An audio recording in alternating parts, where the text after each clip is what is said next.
Hello students, we are going to discuss URTS 11. Question number 46। इस question में क्या कहा जा रहा है? The freezing point of a solution containing 0.1 gram of K3FeCN whole 6। Student, इस क्वेश्चन को आप देख सकते हैं, ये कम्प्लेक्स कंपाउंड है और इस कम्प्लेक्स कंपाउंड में 100% आयोनाइजेशन होता है। तो फर्स्ट हम लोग देखेंगे इसका आयनाइजेशन क्या होगा। ओके,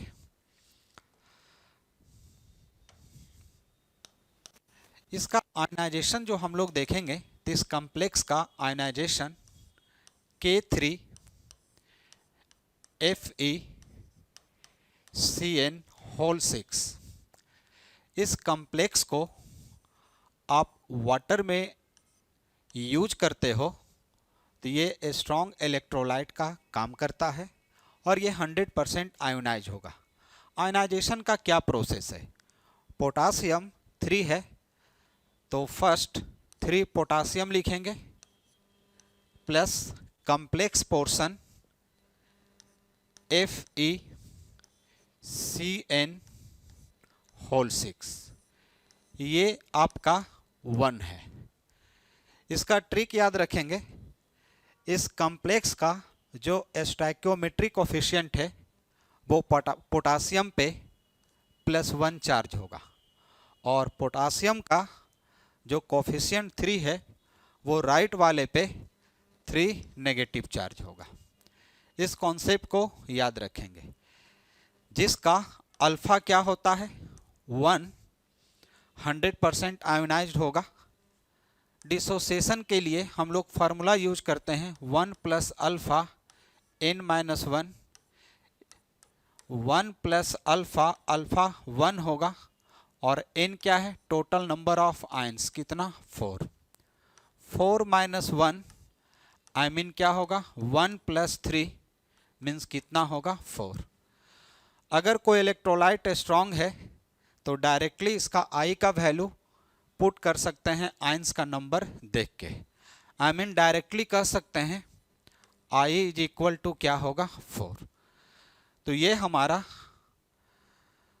फार्मूला जो यूज होगा यहाँ पे, जिसे कहते हैं एबनॉर्मल कोलिगेटिव प्रॉपर्टी। तो यहाँ पे फ्रीजिंग पॉइंट का जो फार्मूला यूज होगा ΔTF = KF × M × I।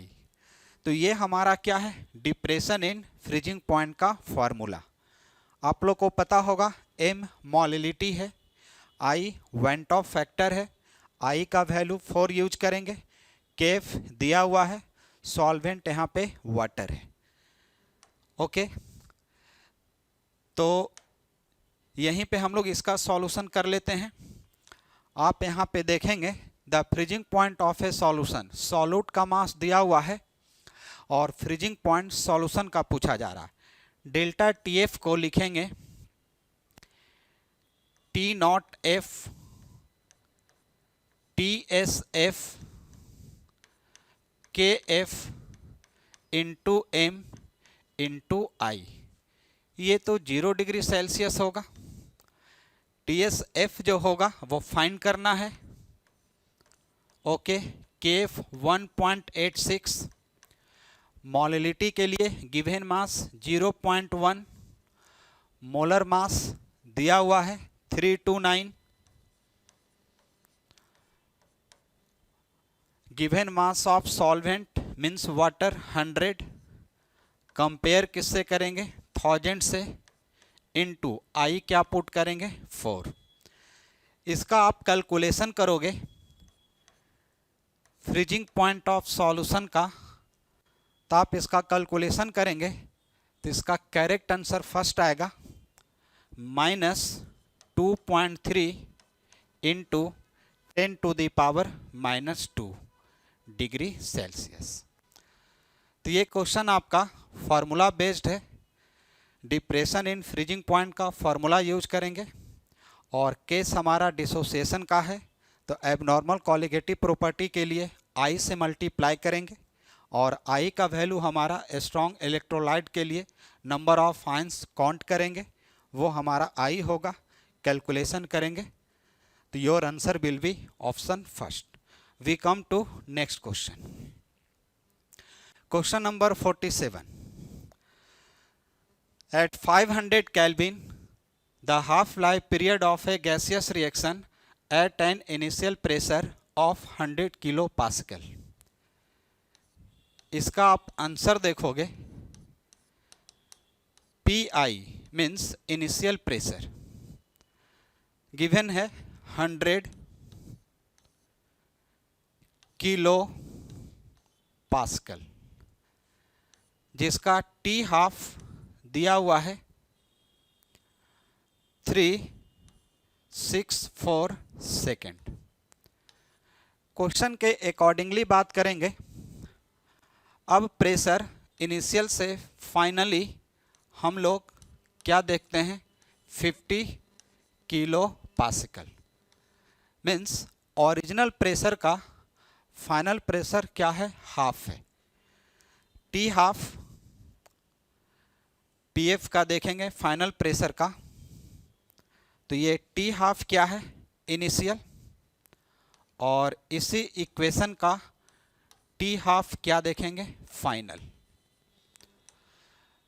T half final क्या है, 182 सेकेंड. आप देख सकते हैं स्टूडेंट, ओरिजिनल प्रेशर का ये जस्ट क्या है, हाफ, और ओरिजिनल हाफ लाइफ का भी ये भी क्या है, हाफ.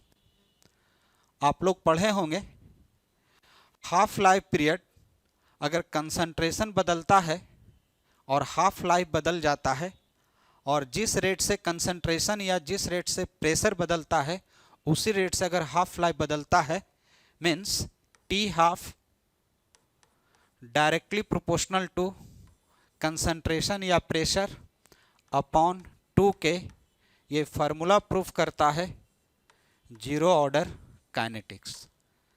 क्वेश्चन में क्लियर है, इनिशियल प्रेशर पे ये हाफ लाइफ है और इनिशियल प्रेशर का हाफ होता है, आई मीन 50 किलो पास्कल. तो ओरिजिनल जो हाफ है, ये ओरिजिनल जो हाफ लाइफ है उसका भी टी हाफ क्या होता है, ओरिजिनल का हाफ. तो ये प्रूफ करता है कि ये किस ऑर्डर का काइनेटिक्स है, zero order. Because in case of zero order T half directly proportional to initial concentration या initial pressure of reacting species. तो your answer will be option first. Next question. Addition of 0.643 gram of a compound to 50 ml of benzene. देखिए यहां पे solvent हमारा क्या है, solvent यहां पे बेंजीन है, और बेंजीन का क्या दिया हुआ है, डेंसिटी. बेंजीन का जो डेंसिटी है वो है 0.879 ग्राम पर ml, और इसका वॉल्यूम जो है बेंजीन का ये भी दिया हुआ है 500 ml. तो फर्स्ट हम लोग density of benzene is equal to mass of benzene upon volume of क्या लिखेंगे, बेंजीन. मास ऑफ बेंजीन निकालेंगे, जो मास ऑफ सॉल्वेंट कहलाएगा, तो D benzene into volume of benzene multiply करेंगे, तो 0.879 मल्टीप्लाई 500 अप्रॉक्स में ये 45 आएगा. आप कैलकुलेट करके देख सकते हैं. ये हमें क्या मिल गया, मास ऑफ सॉल्वेंट. इस सॉल्वेंट में अननोन कंपाउंड है जिसका मास 0.643 है, और इस अननोन कंपाउंड के कारण चेंज किस में आता है, फ्रीजिंग पॉइंट में. Lowers the freezing point from this to this, मतलब प्योर स्टेट में फ्रीजिंग पॉइंट 50.51 डिग्री सेल्सियस, और जब सॉल्यूट ऐड करते हैं तो 50.03 डिग्री सेल्सियस। ये दोनों का डिफरेंस निकालेंगे तो first delta T F is equal to K F into M. Delta T F को क्या लिख सकते हैं, T not F T S F K F दिया हुआ है बेंजीन का 5.12, सॉल्यूट का मास 0.643, मोलिलिटी क्या होता है, given mass upon molar mass पर केजी सॉल्वेंट। मॉलिक्यूलर वेट को मैं एम डैश मान लिया। बेंजीन का अप्रॉक्स 45 है, सॉल्वेंट जो ये सॉल्वेंट का मास है, कंपेयर किससे करेंगे, 1000 से। ये दोनों का डिफरेंस क्या लिखेंगे, 50.51 degree Celsius minus 50.03 degree Celsius is equal to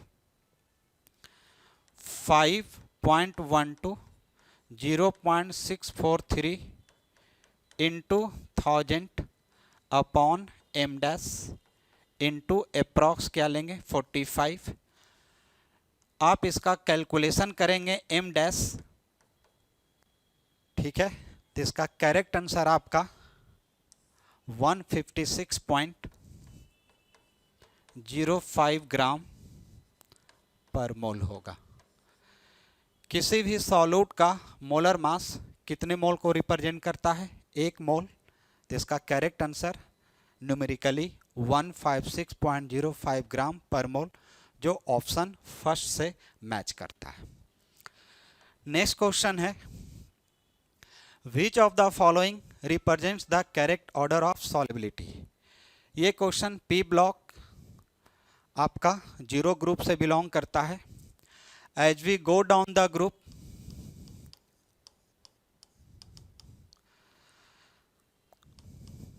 as we go down the group, intermolecular force of attraction increases due to decrease in intermolecular distance. Therefore, van der Waal force of attraction will increase। Group में जैसे जैसे नीचे जाएंगे atomic radius बढ़ता है, और atomic radius बढ़ता है तो दो मॉलिक्यूल के बीच का इंटरमॉलिक्यूलर डिस्टेंस घटता है, और इंड्यूस्ड डायपोल अट्रैक्शन क्या होता है, बढ़ता है। तो सबसे हाईएस्ट अगर सॉल्युबिलिटी की बात करेंगे तो solubility directly proportional to polarity, solubility directly proportional to force of attraction.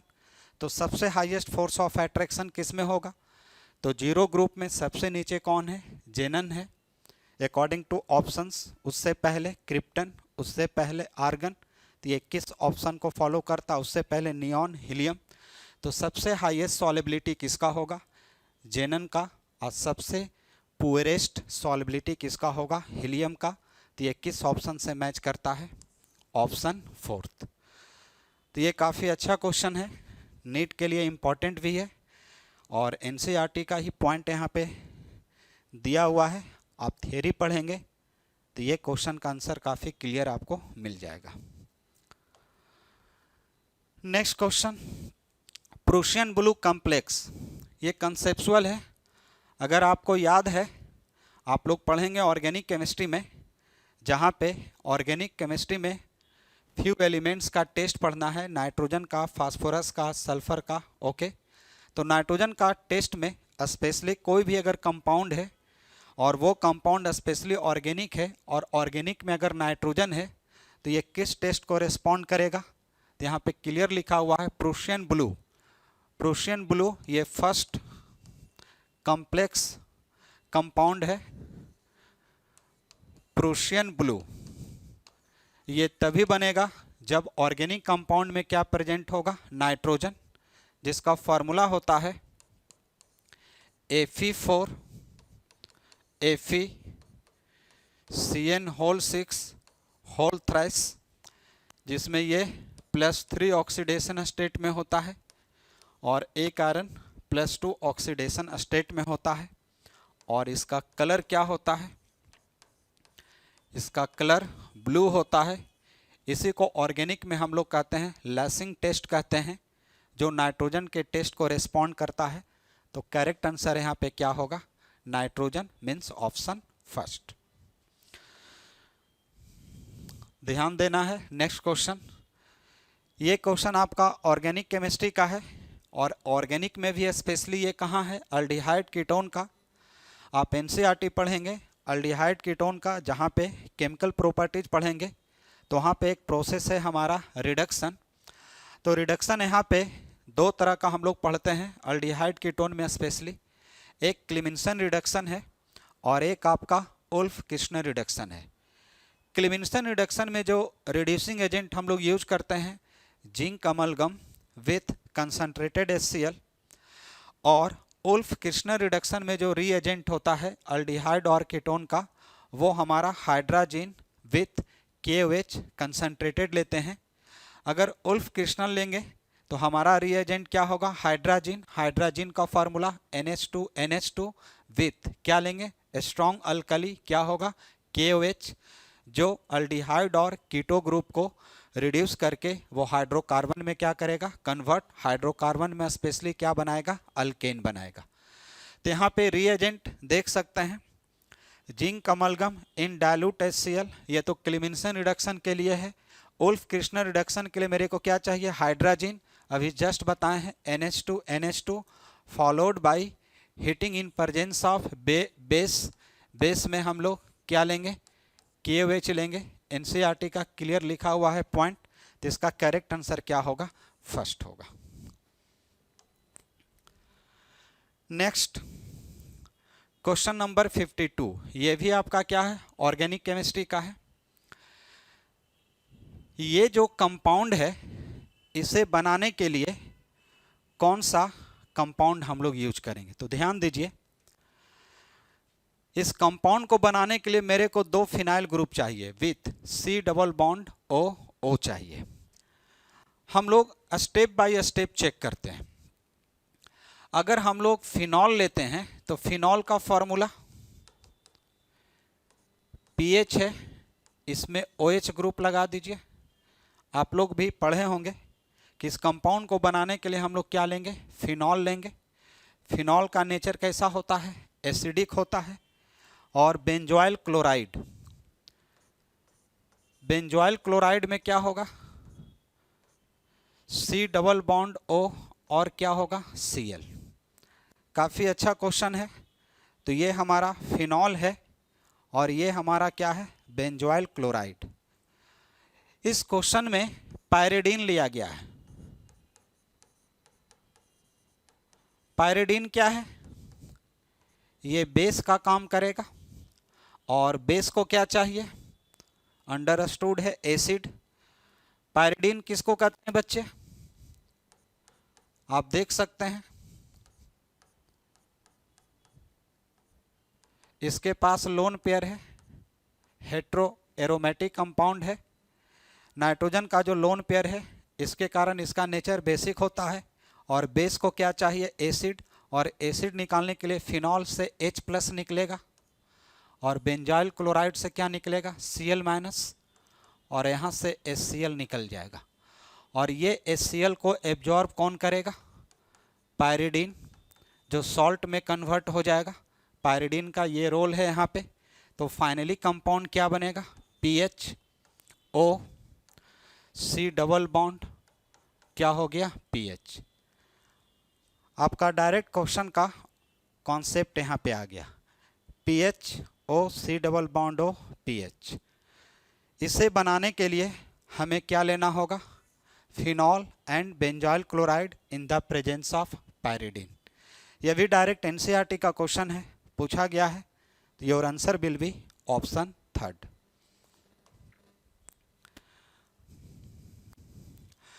Next question number 53, which of the following would react most readily with nucleophiles. इसमें जितने भी कंपाउंड है ये सारे एरोमेटिक कंपाउंड है, और जनरली हम लोग देखे हैं एरोमेटिक कंपाउंड में सब्स्टिट्यूशन रिएक्शन प्रीडोमिनेंट होता है, और सब्स्टिट्यूशन में भी स्पेशली इलेक्ट्रोफिलिक होता है। लेकिन इस क्वेश्चन में क्या कहा गया है? न्यूक्लियोफाइल्स का अटैक कहाँ ज़्यादा होगा? तो इस कंपाउंड में जहाँ पे स्ट्रॉन्ग इलेक्ट्रॉन विथड्रॉइंग ग्रुप होगा वो हमेशा रिंग में पॉजिटिव चार्ज क्रिएट करेगा और न्यूक्लियोफाइल को क्या करेगा? इनवाइट। तो अगर हम इस फर्स्ट ऑप्शन की बात करेंगे तो ये हमारा प्लस एम इफेक्ट, ये भी प्लस एम इफेक्ट शो करेगा, मतलब दोनों डोनेटिंग ग्रुप है, मतलब इस रिंग में नेगेटिव रिच होगा। यहाँ भी दोनों डोनेटिंग ग्रुप है तो इलेक्ट्रॉन रिच होगा। लेकिन यहाँ पे एक डोनेटिंग है, लेकिन ये हमारा क्या है? पावरफुल इलेक्ट्रॉन विथड्रॉइंग ग्रुप है। लेकिन इस ऑप्शन में दोनों डोनेटिंग ग्रुप है, तो न्यूक्लियोफाइल को अटैक करने के लिए या इजिली इन्वाइट करने के लिए रिंग में कैसा ग्रुप होना चाहिए? इलेक्ट्रॉन विथड्रॉइंग ग्रुप होना चाहिए। तो इलेक्ट्रॉन विथड्रॉइंग ग्रुप में किस ऑप्शन में मिल रहा है? ऑप्शन थर्ड, जहाँ पे NO2 है, और NO2 क्या है? पावरफुल इलेक्ट्रॉन विथड्रॉइंग ग्रुप है जो न्यूक्लियोफाइल को इजिली क्या करेगा? इनवाइट। तो करेक्ट आंसर क्या होगा? Option third.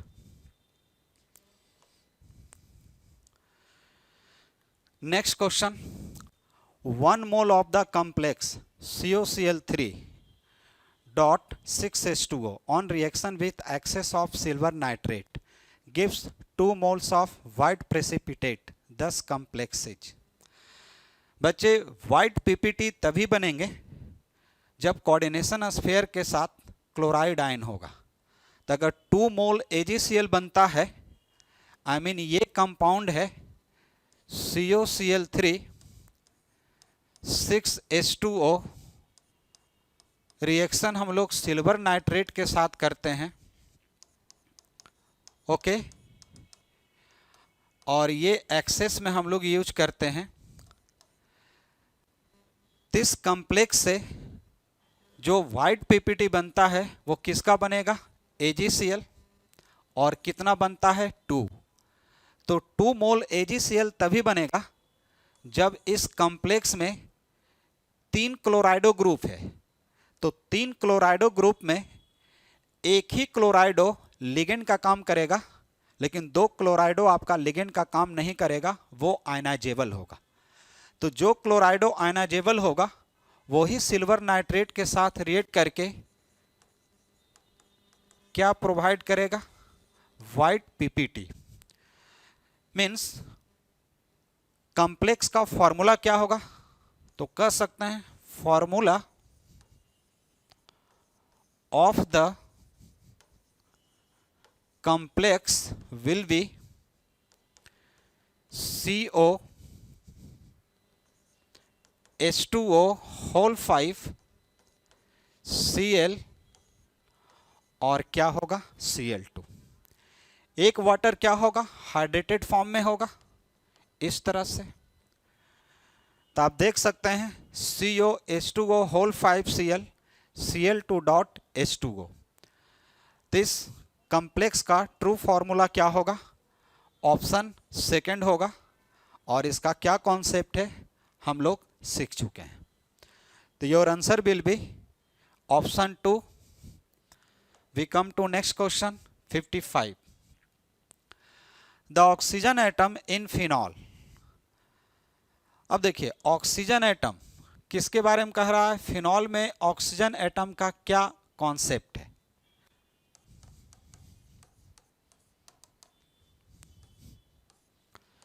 फिनॉल का ये स्ट्रक्चर है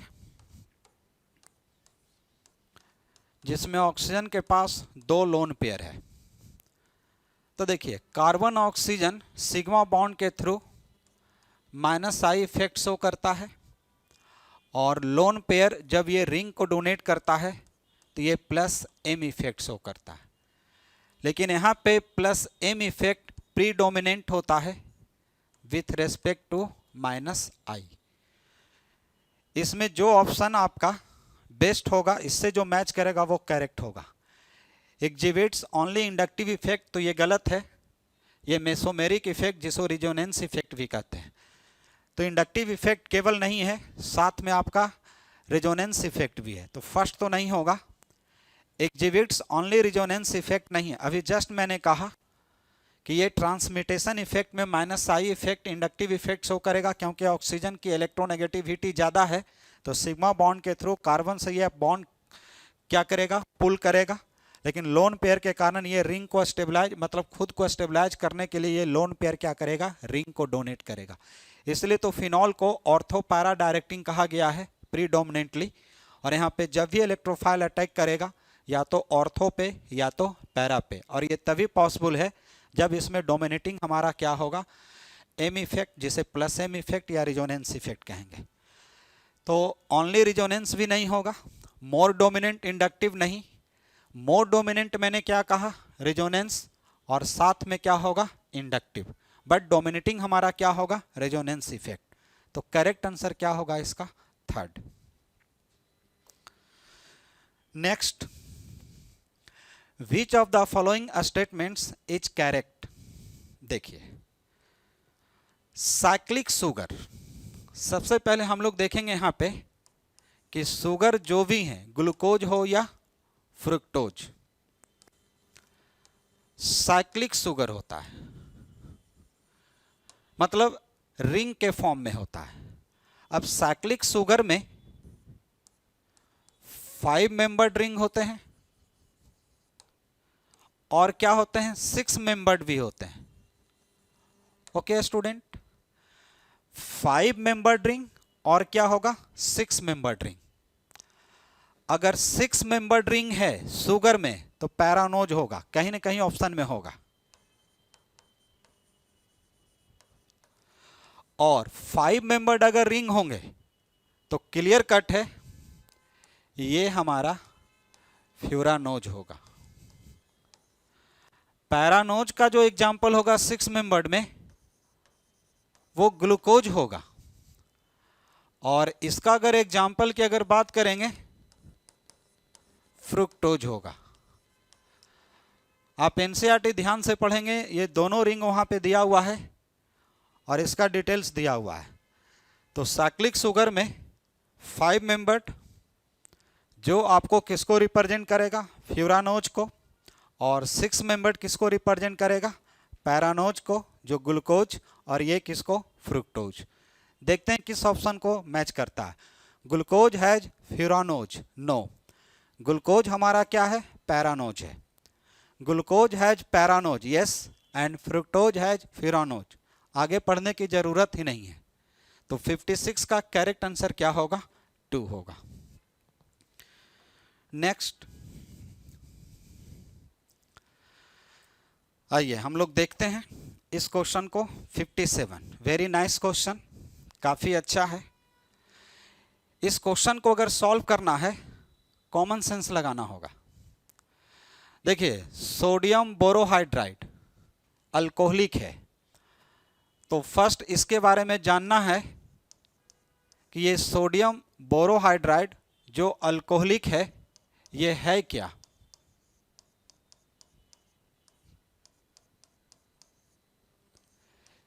ये क्या है, सेलेक्टिव माइल्ड रिड्यूसिंग एजेंट। पहले ये जान लेना है, मतलब ये रिडक्शन का काम करेगा। अब रिडक्शन का काम करेगा तो किसको रिड्यूस करेगा, तो कह सकते हैं इट डज नॉट, किसको रिड्यूस करेगा ये भी सीखेंगे, और किसको रिड्यूस नहीं करेगा ये भी सीखेंगे। It does not reduce carbon double bond carbon as well as ester group. तो ये तो क्लियर हो गया कि ये जो हमारा है ईस्टर ग्रुप है, और ईस्टर ग्रुप इफेक्ट नहीं होगा किससे? सोडियम बोरोहाइड्राइड से। लिखा हुआ है does not affected by sodium borohydride. ये कार्बन डबल बॉन्ड कार्बन है, ये भी आपका सोडियम बोरोहाइड्राइड से इफेक्ट नहीं होगा। तो फिर ये इफेक्ट किसको करेगा? Only carbonyl group. अब कार्बोनाइल ग्रुप कौन है? ये है, और इसको अगर ये रिड्यूस करेगा तो अल्कोहल में कन्वर्ट करेगा। जहां अल्कोहल है देख लीजिए, तो इस ऑप्शन में तो है ही नहीं है अल्कोहल, तो ये तो नहीं होगा। अब इस ऑप्शन में अल्कोहल है लेकिन ईस्टर को भी रिड्यूस कर दिया, जो कि गलत है। इस ऑप्शन में अल्कीन को भी रिड्यूस किया, ये भी गलत है। मैंने क्या सिखाया? कार्बन डबल बॉन्ड कार्बन को ये सेलेक्टिव रिड्यूसिंग एजेंट रिड्यूस नहीं करते हैं, ईस्टर को भी नहीं करेंगे। इसका मतलब है कि करेक्ट आंसर क्लियर हो गया। ऑप्शन क्या होगा? फोर्थ। काफी अच्छा क्वेश्चन है। Next, arranged chlorine fluorine fluoride chloride in increasing order of IP. इस क्वेश्चन का कॉन्सेप्ट सबसे पहले ये जानेंगे, किसी भी पीरियड में लेफ्ट से किधर मूव करते हैं? Right. As we go from left to right, effective nuclear charge increases, means IP will also increase. तो यहां पे सबसे पहले हम एटम को कंसीडर करेंगे, आयन को नहीं। तो हम लोग फ्लोरीन वर्सेज क्या देखेंगे? क्लोरीन। लेकिन स्टूडेंट ये पीरियड से बिलोंग नहीं कर रहा है, एक ही ग्रुप का मेंबर है। तो पीरियड में जाते हैं लेफ्ट से किधर? राइट। तो इफेक्टिव न्यूक्लियर चार्ज बढ़ता है, आईपी बढ़ता है। लेकिन ग्रुप में हम लोग डाउन द ग्रुप जाते हैं, एटॉमिक साइज बढ़ता है, force of attraction valence shell का घटता है, आईपी क्या होता है? घटता है। तो क्लियर है कि 7th ए ग्रुप में फ्लोरीन टॉप में है और जस्ट उसके नीचे क्लोरीन है। तो इस कंडीशन में आईपी अगर देखेंगे तो फ्लोरीन का ज्यादा, क्लोरीन का क्या होगा? कम। अब हम लोग बात करेंगे F minus versus Cl minus. हम लोग यहां पे वही गलती करते हैं, ये एटॉमिक स्टेट में देख रहे हैं। तो हम लोग क्या देखते हैं? करें एटॉमिक स्टेट का तो ट्रेंड यही है, तो एक एक इलेक्ट्रॉन दोनों गेन किया है, तो सेम ट्रेंड होना चाहिए। यहां भी आईपी किसका होना चाहिए? ज्यादा। F minus greater than Cl minus, तो ये गलत हो जाएगा। F माइनस का साइज स्मॉल है, इलेक्ट्रॉनिक रिपल्सन क्या है? ज्यादा। और Cl माइनस का साइज बड़ा है, तो इलेक्ट्रॉनिक रिपल्सन क्या है? कम।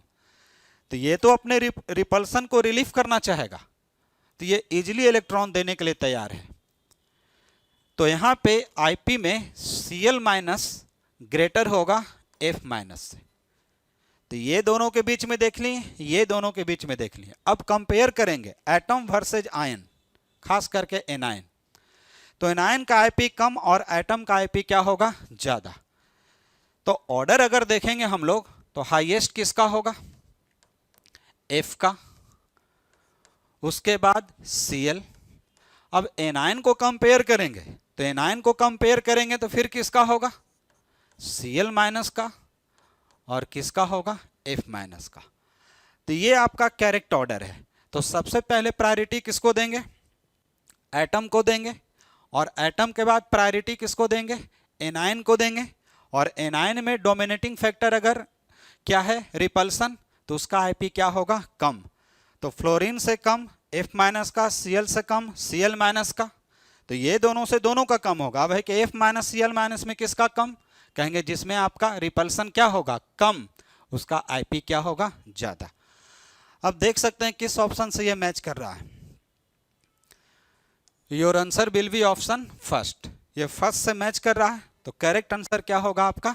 फर्स्ट होगा। Next, for the solution of the gases X Y and Z in water, means अलग अलग कंटेनर में अलग अलग गैस लिया गया है। तो आप लोग पढ़े होंगे हेनरीज लॉ। तो हेनरीज लॉ में एक फॉर्मूला हम लोग पढ़ेंगे और इस क्वेश्चन को देखेंगे तो यहाँ पे लिखा हुआ है हेनरीज लॉ कांस्टेंट, मतलब केच का वैल्यू दिया हुआ है किसके लिए, W X Y and Z, जिसमें हाईएस्ट केच किसका है, Z का, और लोएस्ट केच किसका है, W का। तो चलिए सबसे पहले इस क्वेश्चन को सॉल्व करने के लिए हम लोग फार्मूला यूज करेंगे। Partial pressure is equal to KH into mole fraction of gas. इस फॉर्मूला का हम लोग क्या करेंगे, यूज करेंगे। आप लोग पढ़े होंगे मोल फ्रैक्शन ऑफ गैस और सॉल्वेंट में वाटर है तो दो कंपोनेंट का मोल फ्रैक्शन का सम 1 होता है। अब हम लोग देखेंगे कि सॉल्वेंट में कितना सॉल्यूट है, तो मोल फ्रैक्शन ऑफ वाटर निकालेंगे तो 1 माइनस एक्स गैस होगा। ठीक है, आप इसे इस तरह से लिखिए और इसे पुट कर दीजिए। तो P इक्वल टू क्या होगा, KH, एक्स गैस को सब्स्टिट्यूट करेंगे तो 1 माइनस एक्स क्या होगा, ये वाटर। यहां पे आप क्या लिखेंगे स्टूडेंट,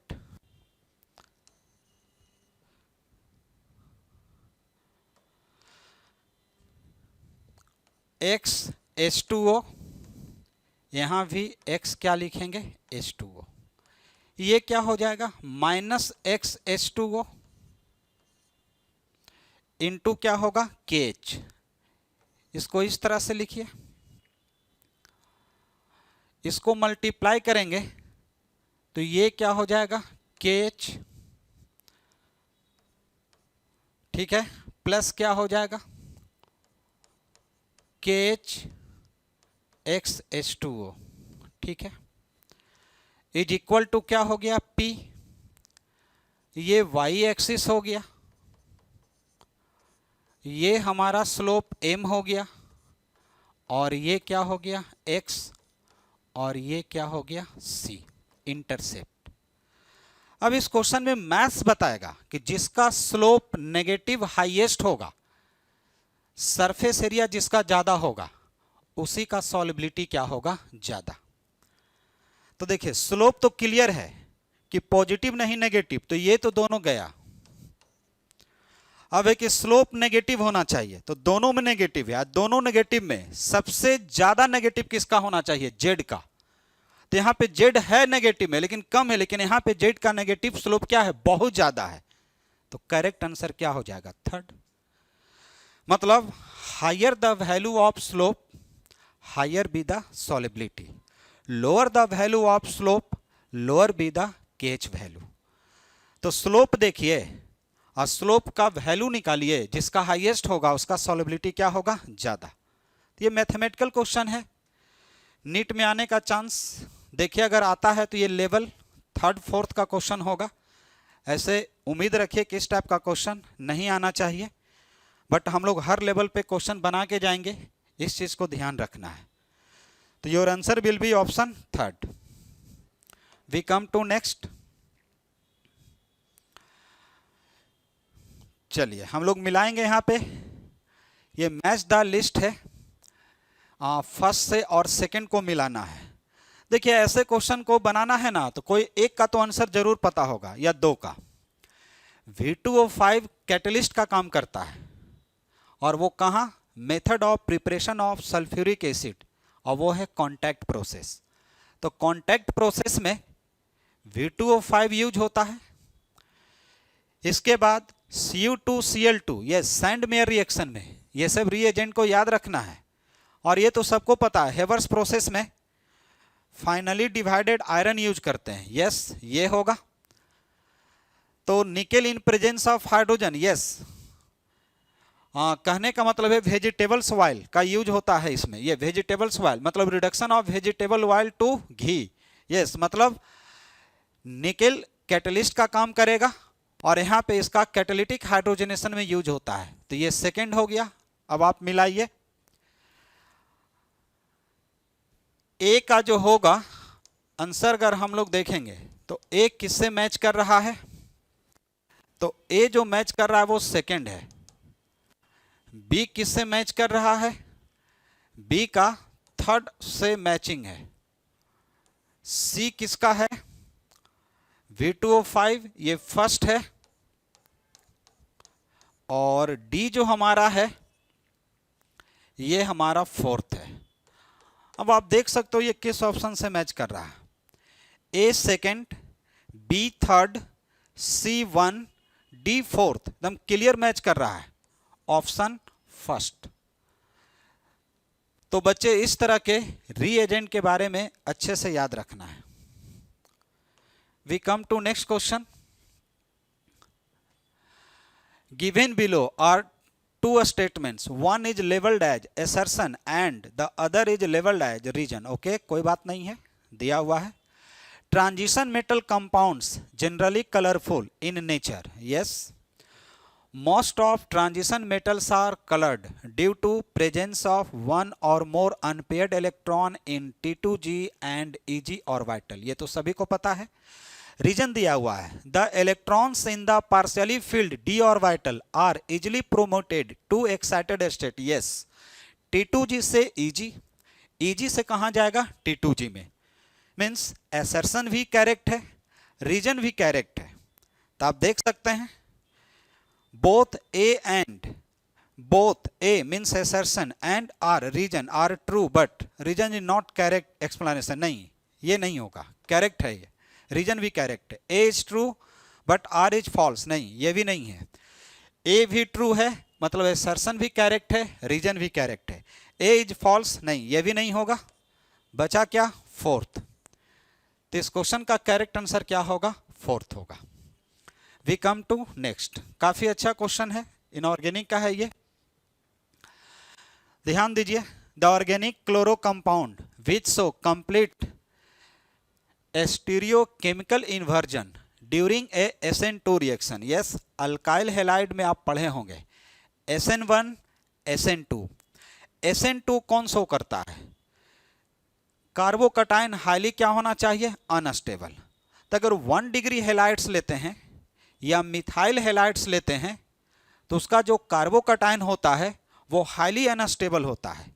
और जो हाईली अनस्टेबल होता है तो न्यूक्लियोफाइल जो हमारा रिएजेंट है और हाईली अनस्टेबल कार्बोकटायन जो हमारा सबस्ट्रेट है, ये दोनों का अटैकिंग अलग अलग टाइम में नहीं होता है। लिविंग और अटैकिंग ये दोनों क्या होता है, एक साथ, तभी हम लोग SN2 मैकेनिज्म कहेंगे। अदरवाइज 2 डिग्री SN1 SN2 दोनों होता है, लेकिन 3 डिग्री में तो स्पेशली SN1 होता है। तो इसका करेक्ट आंसर SN2 के लिए ढूंढिए कहां पे, 1 डिग्री हैलाइड से या मिथाइल हैलाइड से। तो देखिए ये 2 डिग्री है, ये 3 डिग्री है और ये आपका क्या है, 1 डिग्री है बट 2 बल्कि ग्रुप है। तो सबसे अच्छा SN2 कौन देगा, जो मिथाइल क्लोराइड होगा। तो करेक्ट आंसर क्या होगा, फर्स्ट। इसमें ज्यादा जानने की जरूरत भी नहीं है, कंप्लीट NCERT का पॉइंट दिया हुआ है, जहां पे रिटेंशन नहीं क्या होता है, इन्वर्जन होता है। We come to next. चलिए, ये हमारा A क्या है, सबस्ट्रेट, जिसमें प्रोटोनेशन किया जा रहा है, मीन्स एसिड से प्रोटॉन को दिया जा रहा है, ठीक है। और स्ट्रक्चर इस तरह से बना है। तो पूछा जा रहा है कि A इसमें से कौन होगा। तो आपको पता होना चाहिए कि यहां पे जब आप प्रोटोनेशन कराएंगे इस पे, तो यहां पे जब प्रोटोनेशन होगा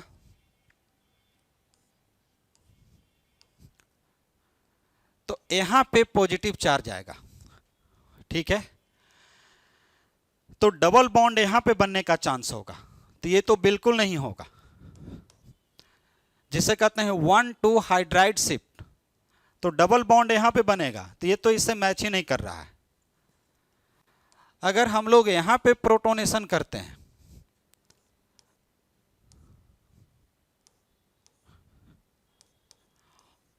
यस, यहां पे आपका क्या होगा, 1 2 H शिफ्ट होगा।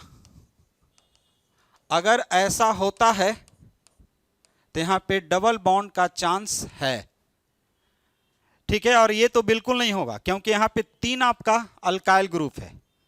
तो यहां पे 1 2 हाइड्राइड शिफ्ट में किससे मैच कर रहा है, after living of OH minus with the help of protonation. तो करेक्ट आंसर क्या होगा, 2। थर्ड और फोर्थ क्या होगा, गलत होगा। तो your answer will be option 2। We come to next question number 64। देखिए ये भी क्वेश्चन काफी अच्छा है, ध्यान दीजिएगा। 64 ये आपका कॉम्प्लेक्स कंपाउंड का है, काफी अच्छे से समझना होगा। अगर हम लोग बात करते हैं, लिस्ट 1 में ABCD है और लिस्ट 2 में ये है Fe3 प्लस और FeCN होल 6 जो प्रूशियन ब्लू बनाएगा। इससे पहले भी हम लोग अभी नाइट्रोजन के टेस्ट में देखे हैं। तो ए का कौन सा ऑप्शन आ रहा है, फोर्थ। ए का क्या होगा, फोर्थ। इसके बाद अगर हम लोग बात करें प्रूशियन ब्लू, तो देखते हैं ए का फोर्थ कहां है। तो ए का फोर्थ तो आपका सेकंड ऑप्शन में ही मिल रहा है, ठीक है। इसमें तो ज्यादा दिमाग लगाना ही नहीं है, ए का कहां मिल रहा है, फोर्थ में ही। क्योंकि ये क्लियर कट है कि एक ए में आयरन 3+ का रिएक्शन अगर फेरेसोसाइनाइड के साथ होता है तो ब्लू कलर प्रोड्यूस होता है, और वो फर्स्ट कॉम्प्लेक्स बना था जिसे क्या कहते हैं, प्रूशियन ब्लू। तो हमारा ए का मैचिंग किससे हो रहा है, फोर्थ से। अब है कि बी में हम देखेंगे तो Fe3+ किसके साथ, CNS के साथ। इसे याद रखना होगा बच्चे, ये ब्लड रेड होता है, ये कहीं ना कहीं एग्जाम में आया हुआ क्वेश्चन है। और ये तो चिलेट रिंग बनाएगा, निकेल 2Mg 2 माइनस है यहां पे, ठीक है। तो यहां पे क्या होगा बच्चे, चेरी रेड, ठीक है। और Mn2+ PbO2 H+, यहां पे जो होगा ये आपका पिंक होगा, ठीक है।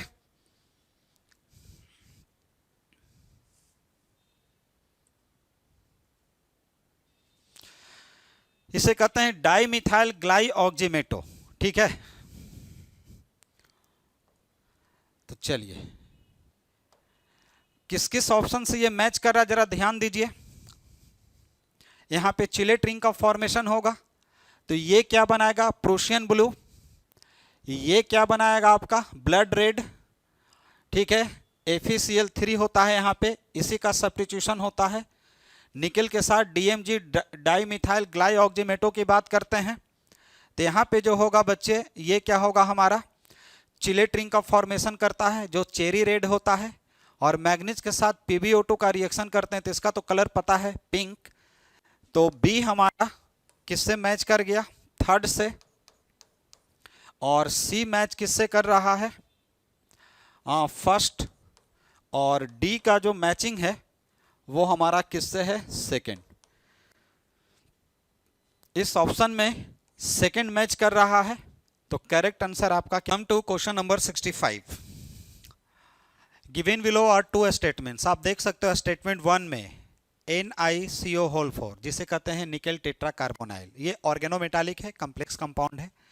स्टेटमेंट सेकंड देखिए, दोनों सेम है, लैंग्वेज अलग अलग है। NiCO whole 4 has tetrahedral geometry, yes correct है। आप देखेंगे, ठीक है।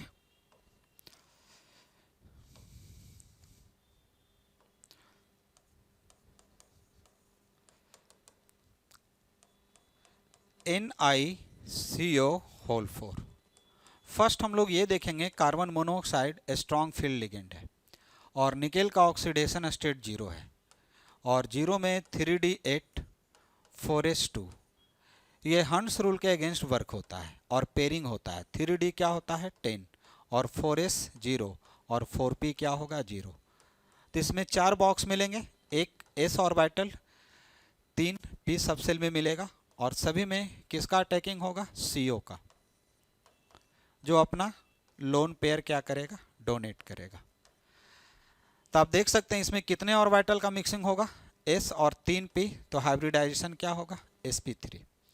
और इसमें सारे इलेक्ट्रॉन पेयर्ड हैं, तो ये डायामैग्नेटिक होगा, नॉट पैरामैग्नेटिक। तो स्टेटमेंट में लिखा हुआ है टेट्राहेड्रल, यस, जितने भी कॉम्प्लेक्स अगर sp3 हाइब्रिडाइज हैं तो वो हमारे क्या होंगे, टेट्राहेड्रल कॉम्प्लेक्स होगा। ओके, टेट्राहेड्रल ज्योमेट्री होगा। Is paramagnetic, this is wrong.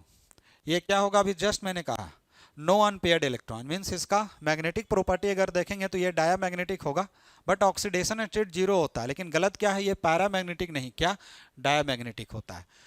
तो स्टेटमेंट फर्स्ट जो करेक्ट है और स्टेटमेंट सेकंड क्या है, रॉन्ग। ऑप्शन में आप देख सकते हो both statement first and second are incorrect, नहीं ये नहीं होगा।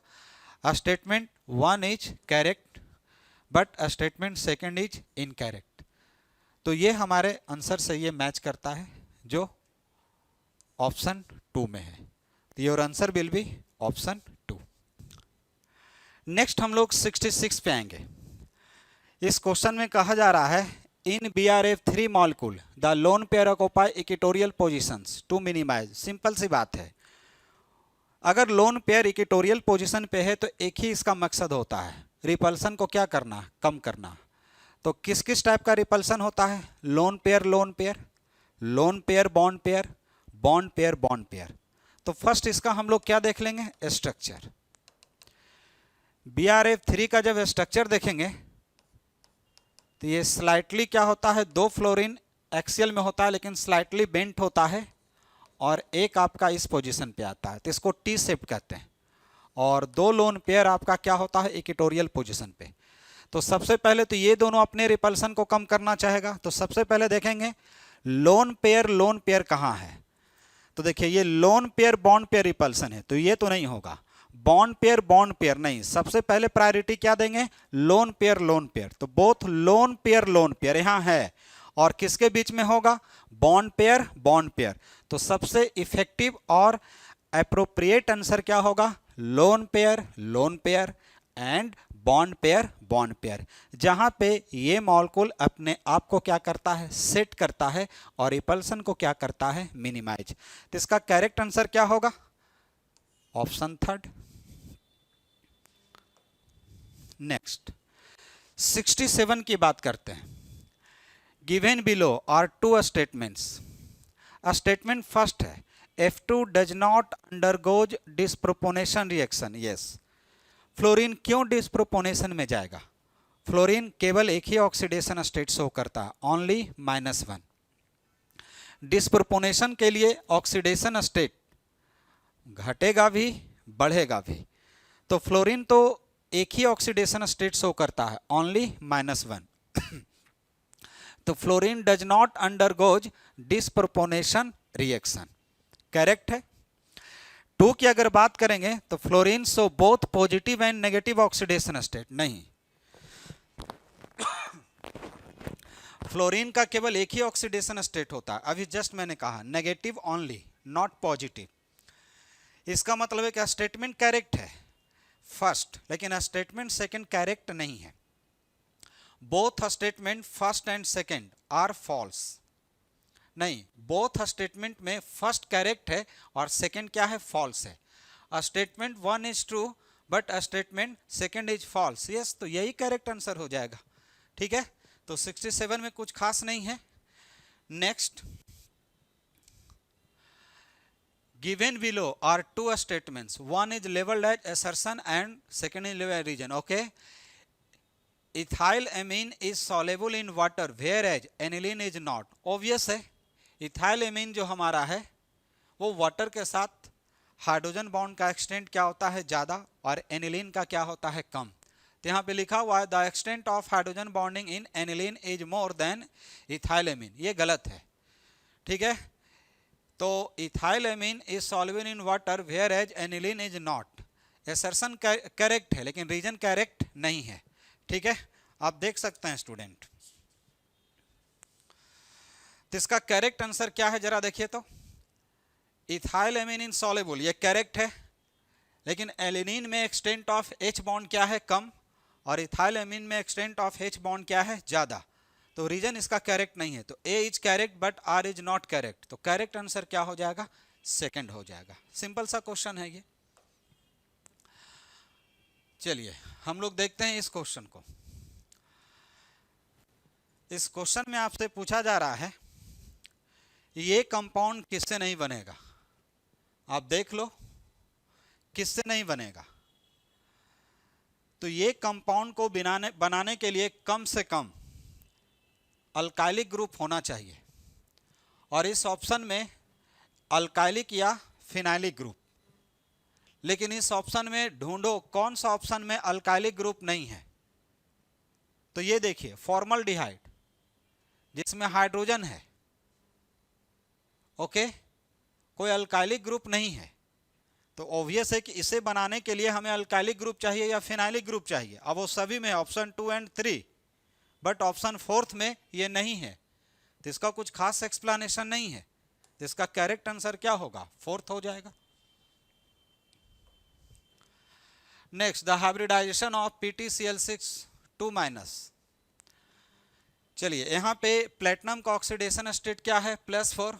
एक चीज याद रखना, प्लेटिनम टेट्रा कोऑर्डिनेटेड हो या प्लेटिनम हेक्सा कोऑर्डिनेटेड, हमेशा इनर डी ऑर्बिटल पार्टिसिपेट करता है। अगर टेट्रा कोऑर्डिनेटेड होगा तो 4 लिगेंड होगा, हाइब्रिडाइजेशन DsP2 प्लेनर होगा, और हेक्सा कोऑर्डिनेटेड होगा तो हाइब्रिडाइजेशन D2sp3 होगा, ऑक्टाहेड्रल होगा। तो इसका करेक्ट आंसर में देखिए इनर डी ऑर्बिटल किस ऑप्शन में है, D2sp3, तो ये ऑप्शन फर्स्ट में है।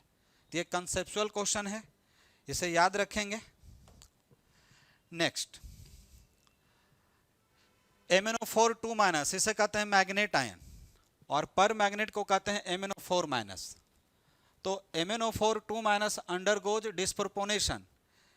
हमेशा याद रखना डिस्प्रोपोर्शनेशन में कौन सा कंपाउंड या आयन पार्टिसिपेट करेगा। जो आपका लोएस्ट ऑक्सीडेशन स्टेट में होगा वो नहीं जाएगा, जो हाईएस्ट में होगा वो भी नहीं जाएगा। जिसका ऑक्सीडेशन स्टेट क्या होना चाहिए, लोएस्ट और हाईएस्ट के बीच में। तो यहाँ पे मैग्नेट आयन में मैग्नीज का ऑक्सीडेशन स्टेट +6 है, और ये +6 से +7 में भी जा सकता है, +6 से +4 +5 में भी जा सकता है। मतलब मैग्नेट आयन डिस्प्रोपोर्शनेशन में जा सकता है, बट पर मैग्नेट आयन ये क्यों नहीं जाएगा, क्लियर कट है। पर मैग्नेट में मैग्नीज आपका हायर ऑक्सीडेशन स्टेट में, तो ये डिस्प्रोपोर्शनेशन में नहीं जा सकता है। तो ऑप्शन देखेंगे तो सबसे पहले क्वेश्चन से ही आंसर निकालो और फिर ऑप्शन देखो। Due to the highest oxidation state of manganese in MnO4 2-, नहीं, due to the highest oxidation state of manganese in MnO4-। देखो मेरे कॉन्सेप्ट से ये मैच कर रहा है, तो करेक्ट आंसर क्या हो जाएगा, option 2। We come to next 72. If the electron is visualized as a classical charge particle laterally rotating about an axis with angular momentum L and magnetic dipole moment M, then find the magnetic moment। ये सब बेकार का language है, लग रहा है कि हम लोग फिजिक्स पढ़ रहे हैं। सिंपल सा देखो, इस कंपाउंड को देखने का है। इस कंपाउंड को देखो K3 Fe F6। Magnetic moment में N देखना है, N का मतलब number of unpaired electron. Potassium +1, फ्लोराइडो -1, oxidation state of iron. तो आप देख सकते हैं ये +3 में होगा। +3 means 3d5 octahedral complex, this one is Ag and this one is T2G। First T2G में इलेक्ट्रॉन सिंगलेट होगा। ये कैसा लिगेंड है, वीक फील्ड लिगेंड है। T2G 3 होगा, Eg क्या होगा, 2 होगा। N का वैल्यू क्या होगा, 5 होगा। म्यूएस अप्लाई करने का है, N × N+2 क्या होगा, बोर मैग्नेटॉन। यहाँ पे पुट करो, N का वैल्यू 5, तो म्यूएस क्या आएगा, √5, 5 + 2 35, ठीक है। 35 होगा, जिसका आप निकालेंगे 35 को अप्रॉक्स लेके चलो 36 6 के अराउंड। आप देख सकते हो और भी ट्रिक, 5 अनपेयर्ड इलेक्ट्रॉन है तो डेसिमल के पहले जिसमें 5 नंबर होगा वही इसका करेक्ट आंसर होगा। करेक्ट आंसर क्या होगा, 3rd। Next, a certain current liberate 0.500 of gram H2 in 2 hours. How many grams of oxygen can be liberated by the same current in the time?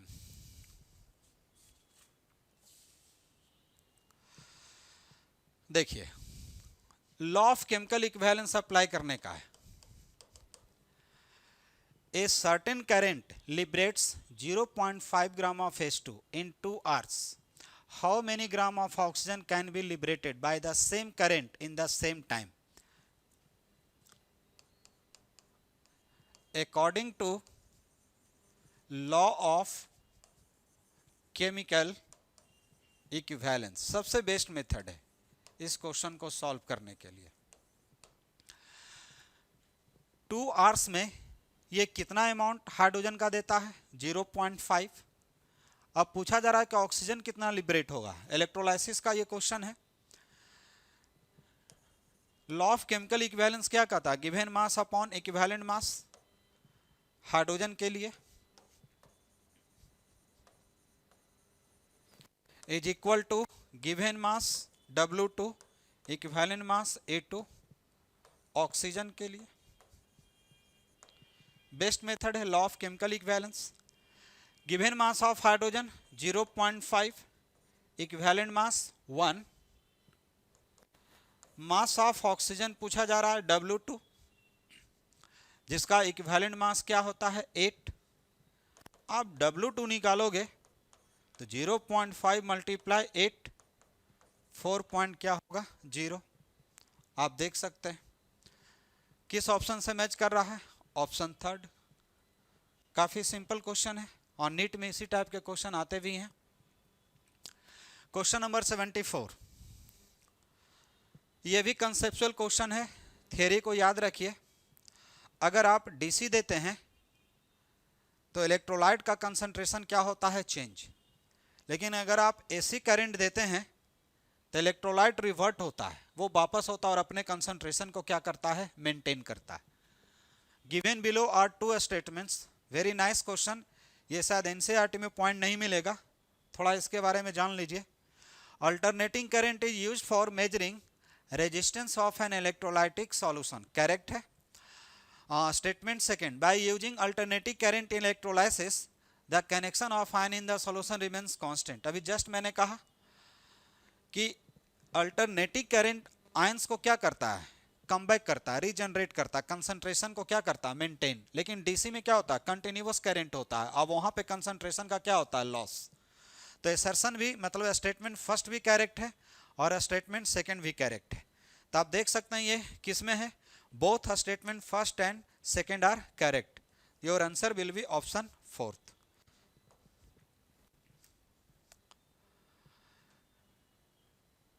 डिहाइड्रोहैलोजेनेशन of ethyl chloride in presence of alcoholic KOH. Simple सा reaction है जिसे elimination reaction कहते हैं. Dehydrohalogenation of ethyl chloride. Okay.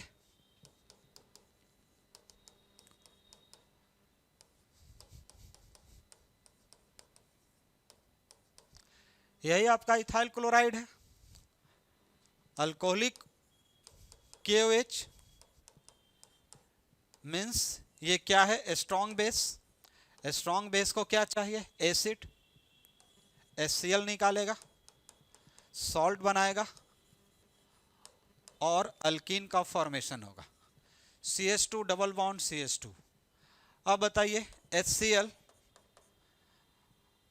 ठीक है किससे react करेगा. KOH alcoholic, strong base है KCl प्लस क्या बनाएगा वाटर. इसकी जरूरत नहीं है. मेन आप देख लो कहां पे अल्कीन का फॉर्मेशन हो रहा है. Option third. Next. A first order reaction was commenced with 0.2 molarity solution of the reactants if the molarity of the solution falls to 0.02 m after 100 minutes the rate constant of the reaction. ये तो clear कर दिया कि ये first order का reaction है. और first order reaction में इनिशियली कंसंट्रेशन क्या है तो कह सकते हैं इनिशियल कंसंट्रेशन 0.2 फाइनल कंसंट्रेशन,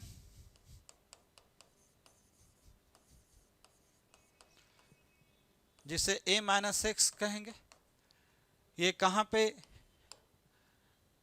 आता है? 0.02 m पे रुक जाता है।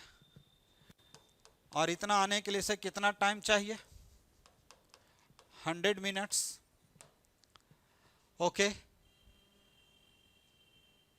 इससे हम लोग K निकाल लेंगे, 2.303 upon T log A/A-X।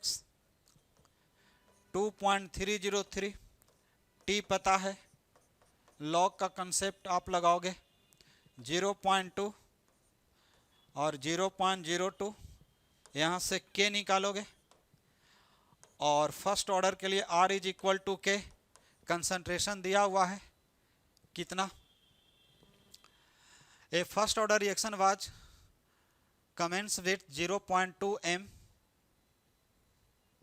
The reactant, if the molality of the solution this, the rate constant of the reaction. Yes, rate constant ही तो पूछा गया है, तो इससे ज़्यादा तो हमें सॉल्व करने की ज़रूरत ही नहीं है।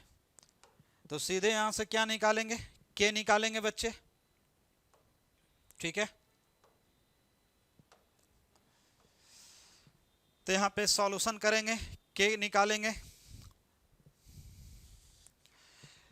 आप सॉल्व करेंगे तो इसका कहीं ना कहीं आंसर 2 से मैच करेगा, तो आप इसे सॉल्व करके देखेंगे।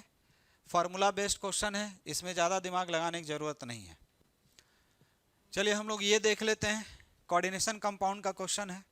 77, arrange the following cobalt complexion in the order of increasing crystal field stabilization. यहाँ देखिए, CFAC directly proportional to frequency and inversely proportional to क्या लिखेंगे? वेवलेंथ।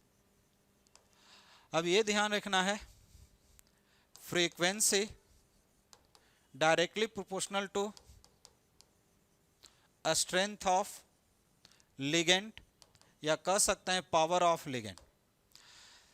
तो कह सकते हैं lambda inversely proportional to strength of ligand, ठीक है। आप देख लो, फ्लोराइडो है, एक्वा है, अमोनिया है, इथिलीन है। पावर ऑफ लिगेंड या स्ट्रेंथ ऑफ लिगेंड में इथिलीन डाइअमीन पावरफुल है, उसके बाद NH3, उसके बाद वाटर, और सबसे वीकेस्ट कौन होगा? फ्लोराइडो होगा। Choose the correct option. CFAC किसका ज़्यादा होगा?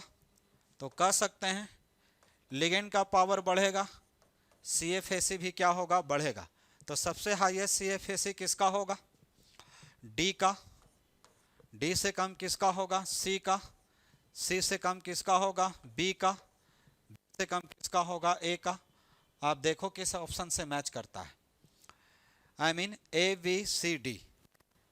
ओके, ये ऑप्शन किससे मैच कर रहा है? फर्स्ट। तो काफी सिंपल क्वेश्चन है। Next, which of the following compounds will give a yellow precipitate with iodine? Those organic compounds which contains CH3C double bond O, ये याद रखना है। अगर जिस ऑर्गेनिक कंपाउंड में ये है या ये बनाने का टेंडेंसी है, वो हमारा आइडोफॉर्म टेस्ट देगा। अब बताओ, यहाँ पे 2 हाइड्रोक्सी प्रोपेन है, CH3COO। एसिटोफिनॉन में भी है। एसिटामाइड नहीं है आपका, वो तो आपका क्या है? एमाइडो ग्रुप है, CH3COO NH2। और मैंने क्या कहा, यहाँ पे फंक्शनल ग्रुप में क्या होना चाहिए? CH3C double bond O। इसका मतलब है एसिटामाइड नहीं देगा, मिथाइल एसीटेट नहीं देगा, बेंजोइल अल्कोहल भी नहीं देगा, ये ईस्टर ग्रुप है। इसका मतलब है कि 2 हाइड्रोक्सी प्रोपेन अल्कोहल का पार्ट है जो कीटोन में बदल सकता है। एसिटोफिनॉन तो डायरेक्ट देगा। तो इसका करेक्ट आंसर क्या होगा? First and second. Your answer will be option third. तो कह सकते हैं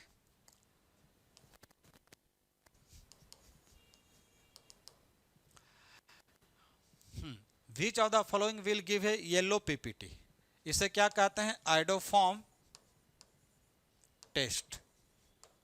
ये क्या है? Test of aldehyde and ketone, ठीक है। साथ में अल्कोहल भी कह सकते हैं, या कह सकते हैं organic compounds which have CH3CO। ये क्या है? Responsible for iodoform test. इस पॉइंट को याद रखना। Next,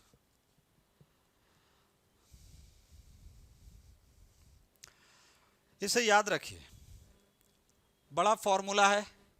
phenolphthalein act as an indicator in acid base titration, it exist as benzenoid form in acid and quinonoid form in basic solution. Have to remember it directly. Next, match the metal ions given in column first with the spin magnetic moment of the ions given in column second. Assign the correct option. सभी में first metal ion को लिखेंगे chromium 3+, Fe3+, nickel 2+। D में कितने electron है? Cobalt 3+।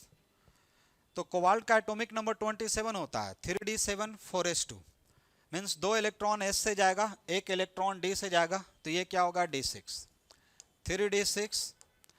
Chromium 3d5 4s1, 1 s से निकलेगा, 2 आपका d से निकलेगा, तो ये 3d3।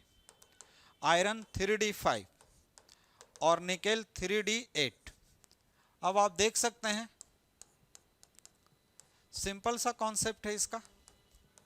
अनपेयर्ड इलेक्ट्रॉन ढूंढिए और करेक्ट आंसर फाइंड कीजिए। तो ये हमारा T2G है और ये हमारा Eg है। 1 2 3 4 5 6 7 8। N हमारा 2 होगा, यहाँ पे N हमारा कितना होगा? उसी तरह से T2G और Eg, तो N यहाँ पे 5 होगा, यहाँ पे N क्या होगा? 3 होगा, और यहाँ पे 1 2 3 4 5 6, तो यहाँ पे क्या होगा? N4। इसे सॉल्व कर लीजिएगा, आपका आंसर मैच कर जाएगा, ठीक है। और ये किससे मैच करेगा? ऑप्शन फर्स्ट से।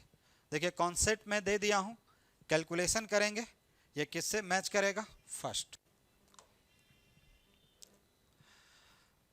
चलिए नेक्स्ट हम लोग देखेंगे which of the following reagent is used to convert the given below reaction. बच्चे आप देख सकते हैं इस कंपाउंड में कार्बन का नंबर बढ़ गया है, और कार्बन का नंबर वही बढ़ा सकता है जो कार्बन कंटेनिंग रिएजेंट होगा। आप ढूंढ लो, no carbon containing reagent, no carbon containing reagent, no carbon containing reagent. ये सब ट्रिक को याद रखना, ज़्यादा दिमाग नहीं लगाना है कि इसका मैकेनिज्म लिखेंगे, वो करेंगे, फिर ये बनाएंगे, नहीं। जो इस रिंग में कार्बन के नंबर को क्या कर दे? बढ़ा दे। तो कार्बन का नंबर ये रिड्यूसिंग तो नहीं बढ़ाएगा, ये भी रिड्यूसिंग नहीं, कैटालिटिक हाइड्रोजनेशन ये भी रिड्यूसिंग नहीं, तो कौन बढ़ा सकता है? Option second. Your answer will be option second. कुछ बातें हमेशा कॉमन सेंस पे भी होता है, ध्यान दीजिएगा। The reaction of ozone with oxygen atom in the presence of this mechanism को आप देखिए। मतलब दो इक्वेशन है और दोनों इक्वेशन का रेट कांस्टेंट अगर दिया हुआ है तो यहाँ पे क्या करेंगे? ओवरऑल फाइनल रेट कांस्टेंट निकालने के लिए फर्स्ट और सेकेंड के रेट कांस्टेंट को क्या कर देंगे? मल्टीप्लाई। कॉमन फैक्टर कैंसिल हो जाएगा। K इज इक्वल टू क्या करेंगे? K1 और क्या करेंगे? K2। K1 और K2 को देख लीजिए, मल्टीप्लाई कर लीजिए, वैल्यू दिया हुआ है कितना? K1 हमारा है 5.2 10 टू द पावर 9 और K2 हमारा है 2.6, 10 टू द पावर कितना 10, 19 तो यहाँ पे आ रहा है डायरेक्ट, 19 नहीं है, मल्टीप्लाई करके देखेंगे कहीं ना कहीं 20 आएगा, करेक्ट आंसर क्या होगा फर्स्ट होगा, मल्टीप्लाई करके देख लीजिएगा। Next, the freezing point depression constant Kf of benzene is this.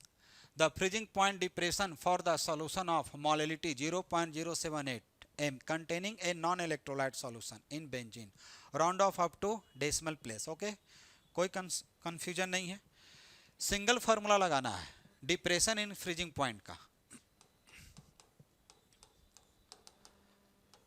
आप लोग भी बनाए होंगे, डेल्टा TF KF इंटू क्या होगा M। आपसे पूछा क्या जा रहा है, the freezing point depression constant KF of benzene दिया हुआ है, KF क्या दिया हुआ है 5.12।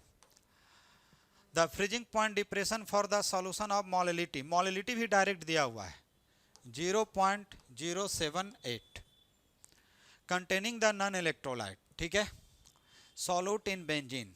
डेल्टा TF को क्या लिख सकते हैं T0F और क्या लिख सकते हैं TSF, ये 0 डिग्री सेल्सियस है, ठीक है। डायरेक्ट पूछा जा रहा है बच्चे, इसमें ज़्यादा दिमाग लगाना भी नहीं है, डायरेक्ट डेल्टा TF पूछा जा रहा है। आप दोनों को मल्टीप्लाई कर लीजिए,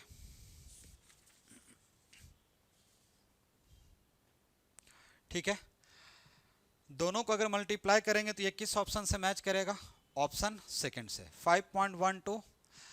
डायरेक्ट पूछा जा रहा था freezing point depression constant this the freezing point depression for the, मतलब डायरेक्ट क्या निकालना है delta TF multiply KF and molality, your answer will B 0.40 kelvin. Next, which alkyl bromide will yield methyl 1-hexene as the major product upon the treatment with potassium terbutoxide। देखिए इसका एक ही concept है, potassium टरब्यूटोऑक्साइड आपका बल्की group है और strong base है, और बल्की group कहाँ पे अटैक करेगा टर्मिनल पे, तो टर्मिनल कार्बन पे अटैक करेगा, ठीक है। और आपको बनाना क्या है, which alkyl bromide will yield 3-methyl 1-hexene, ठीक है, 1-hexene as the major product, okay. बनेगा तो ये भी, लेकिन ये सब माइनर होगा, ठीक है। यहाँ पे हॉफमैन प्रोडक्ट जिसको कहते हैं बच्चे, which alkyl bromide will yield 3-methyl 1-hexene as the major product upon the treatment with potassium tert butoxide. अभी मैंने क्या कहा, पोटेशियम टरब्यूटोऑक्साइड क्या है स्ट्रॉन्ग बेस, और स्ट्रॉन्ग बेस बल्कि होता है ये पोटेशियम टरब्यूटोऑक्साइड, और किस कार्बन पे अटैक करेगा, ठीक है, जहां पे ये मतलब एलिमिनेट करने के लिए जहां पे फ्री आपका क्या मिलेगा कार्बन मिलेगा, क्योंकि ये बल्की ग्रुप होने के कारण ये मिडिल कार्बन पे अटैक नहीं करेगा। तो आप देख सकते हैं यहाँ पे फ्री क्या हो सकता है, और इसके अनुसार ऑप्शन से ढूंढ सकते हैं यील्ड 3-methyl, तो 3-methyl ग्रुप कहाँ पे है, तो नॉमेनक्लेचर कर देख लीजिए 3-methyl ग्रुप कहाँ पे है। तो यहाँ पे आपका नंबरिंग करेंगे तो ये 1 है, ये 2 है, और ये क्या है 3 है, ठीक है, लेकिन ये 3-methyl ग्रुप नहीं है, तो यहाँ पे तो करेक्ट आंसर आपका क्या है 4th है। मतलब इस क्वेश्चन को सॉल्व करने के लिए बनाने की जरूरत नहीं है, ऑप्शन देखने की जरूरत है। अब फोकस किस पे करना है, टरब्यूटोऑक्साइड, ये कैसा बेस है स्ट्रॉन्ग बेस है, और स्ट्रॉन्ग बेस में कैसा है 3 अल्काइल ग्रुप लगा हुआ है, बल्कि है, और बल्कि है तो ये टर्मिनल कार्बन को ही क्या करेगा अटैक करेगा, और उससे H+ निकाल के इसके साथ क्या करेगा कंबाइंड। तो इसका करेक्ट आंसर क्या होगा बच्चे, ऑप्शन 4th। चलिए नेक्स्ट क्वेश्चन सॉल्यूशन का ही है, the mixture which shows positive deviation from Rawls law. देखिए क्लोरोइथेन और ब्रोमोइथेन ऑलमोस्ट बॉन्डिंग पैटर्न क्या है सेम, ये तो आइडियल सॉल्यूशन है, पॉजिटिव नेगेटिव की बात ही नहीं करेंगे। बेंजीन और टॉलिन ये भी आइडियल सॉल्यूशन है। एसीटोन और क्लोरोफॉर्म ये non ideal with negative deviation है, तो अंडरस्टूड है पॉजिटिव डेविएशन कौन शो करेगा, इथेनॉल प्लस एसीटोन, ठीक है। इथेनॉल में H बॉन्ड होता है, लेकिन जब एसीटोन का एंट्री होता है तो इसके H बॉन्ड का रिडक्शन होता है, और जिसके कारण ये पॉजिटिव डेविएशन शो करता है। तो करेक्ट आंसर क्या होगा, ऑप्शन 2nd।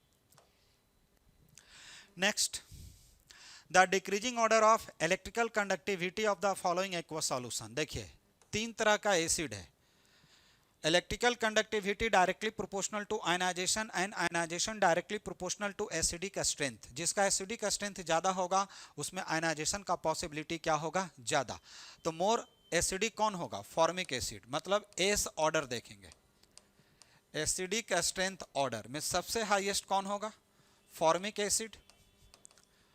उसके बाद क्या होगा, बेंजोइक एसिड।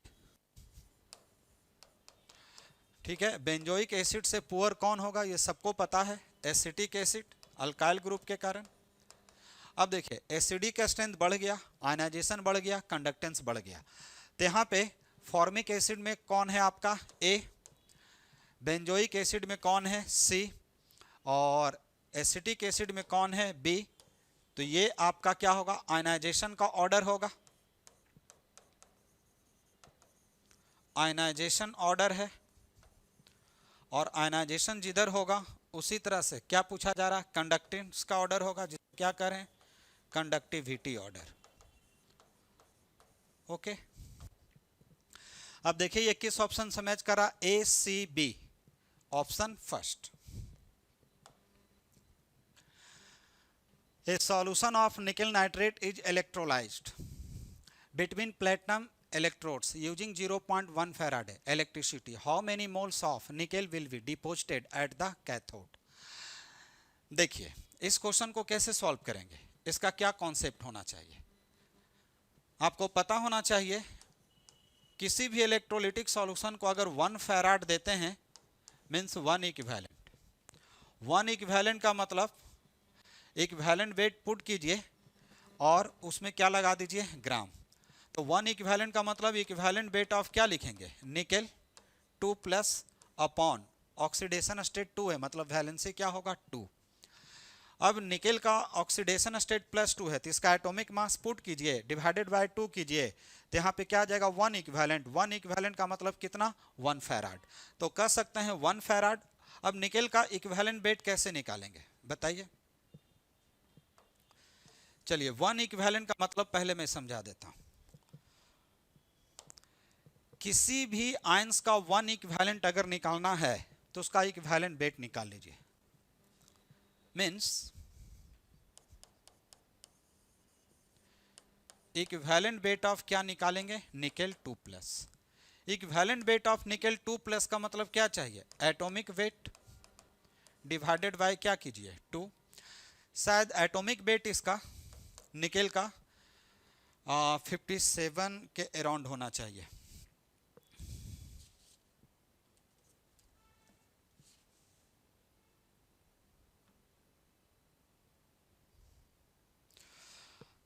$58.6, हाँ ठीक है 58.6 मतलब अराउंड ले सकते हैं। ओके 59, तो देखिए 59 बाई क्या हो जाएगा 2। तो बताइए 1 फैराड के लिए 59 बाई क्या हो गया 2 हो गया, क्या ग्राम, ठीक है। उसके बाद हम लोग क्या करेंगे, कितने फैराड के लिए, 0.1 के लिए, तो 59 बाई 2 मल्टीप्लाई 0.1, ये क्या हो गया ग्राम। अब मोल निकालना है तो मोल्स ऑफ निकेल 2 प्लस, ठीक है। तो मोल कैसे निकालते हैं, सबको पता है, given mass upon atomic mass, given mass upon atomic mass. तो इसका गिवन मास, ये गिवन मास कितना है 59, 0.1 डिवाइडेड बाय 2, और एटॉमिक मास कितना है 59, ये और ये क्या हो गया कैंसिल, 0.1 1/2, ये इसका क्या होगा मोल। अब देख सकते हैं 1/2 0.1 इंटू 0. क्या होगा 5, तो 0.05, करेक्ट आंसर क्या होगा फर्स्ट। सिंपल क्वेश्चन है ये। The energy of activation for forward and reverse reaction दिया हुआ है बच्चे 180 और 200, okay respectively. The presence of catalyst lower the activation energy of both forward and reverse कितना 100, ओके। इस क्वेश्चन में ये कह रहा है विदाउट कैटलिस्ट, हम लोग किसकी बात करेंगे, विदाउट कैटलिस्ट,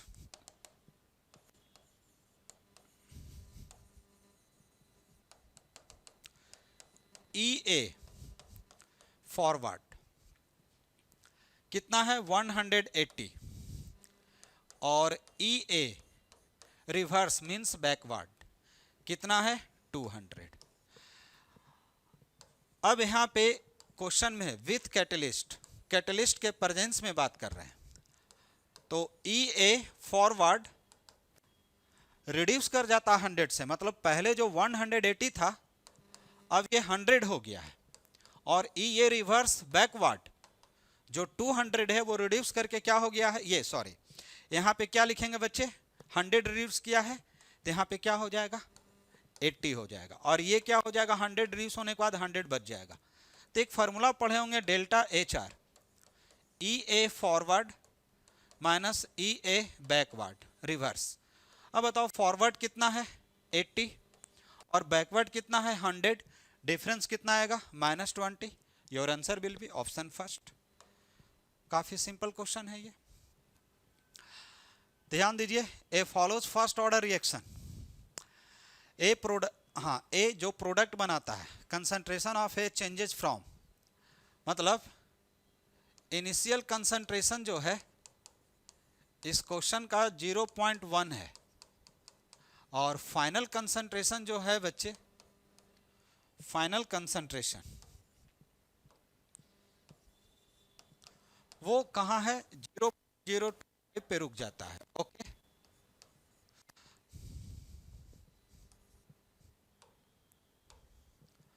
जीरो 0.1 है, इसका मतलब ये हमारा क्या दिया हुआ A-X, तो ये हमारा क्या है इनिशियल कंसंट्रेशन A, जिसका टाइम कितना है 40 minute. Okay, find the rate of reaction, देखिए रेट कांस्टेंट नहीं कर रहा है, रेट ऑफ रिएक्शन किस ऑर्डर के लिए, फर्स्ट ऑर्डर के लिए, तो सबसे पहले K निकालना होगा 2.303 अपॉन T लॉग A क्या है 0.1 और A-X 0.025, 2.303 T हमारा क्या है 40 मिनट लॉग, इसका कैलकुलेशन आप करेंगे 0.025, यहां से क्या फाइंड करेंगे K फाइंड करने के बाद फर्स्ट ऑर्डर का इक्वेशन ये होता है R is equal to K, concentration of reacting species 0.01, यहां से आप क्या पुट करेंगे K और यहां से क्या फाइंड करेंगे R।